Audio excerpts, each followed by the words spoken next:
I will now take you to the last time the poles were able to support life.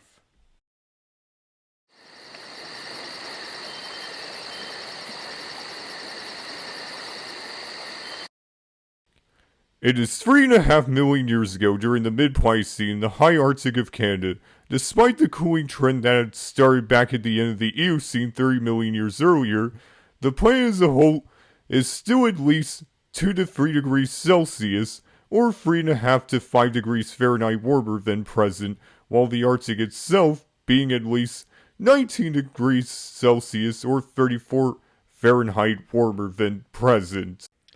At first, it seems to be mostly the same fauna found in southern Canada today, except that it also has the giant camel Paracamelus that stands at around 9 feet tall.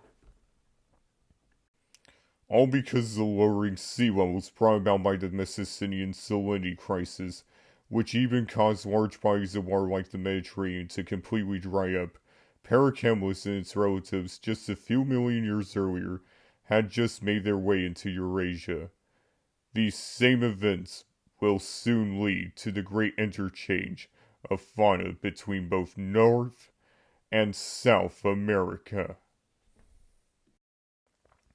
It is all while even in the high Arctic that they are able to make themselves at home while it stays wet and lush. Down near the equator in Africa and what is now Ethiopia is a very essential moment of evolution. It would be an ape that has learned to walk upright, Australopithecus.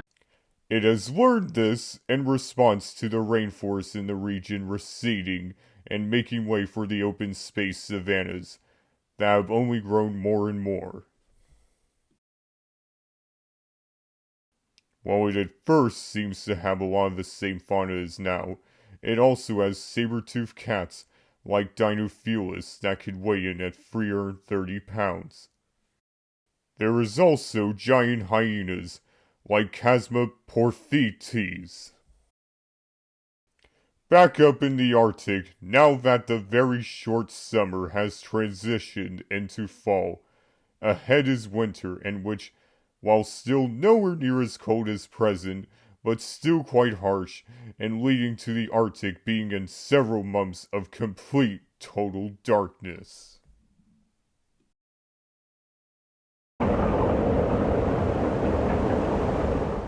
The Paracamelus will soon be forced to head south with these deer similar to modern roe deer called Procapreolus.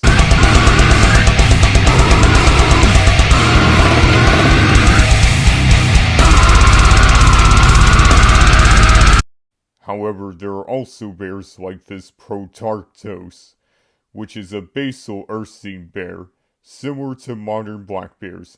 Usually, however, they tend to have a highly herbivorous diet that is rich in mostly berries due to them being rich in sugar. This is to help them store fat as they stay here to hibernate during the long cold winter months. Meanwhile, back down in Africa, while it is considered to be fall up north, it is about to transition from its wet season to a dry season, very similar to what the region experiences in modern times.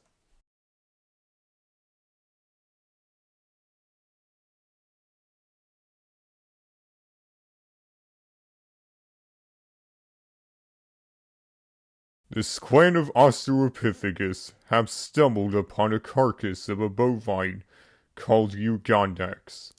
Australopithecus, who primarily has a diet made up of plants which include sedges, fruits, grass, and leaves, but are willing to add some meat into their diet during these times when their usual food source is scarce, but they will also go for harder foods like nuts and seeds, as well as small insects like termites.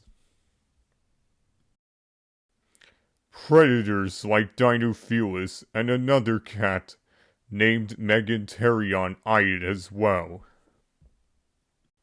Megantereon, though much smaller than DInofelis, is however still an effective ambush hunter, being more akin to modern-day leopards. The Paracamelus have made it from their summer home on one of the islands up in the Arctic down into the mainland in between British Columbia and the Yukon.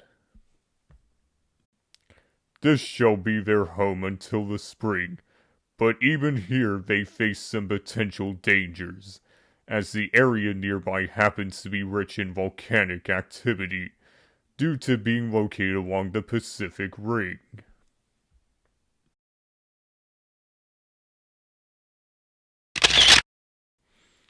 This was the time of yet even further changes into the world as we know it now.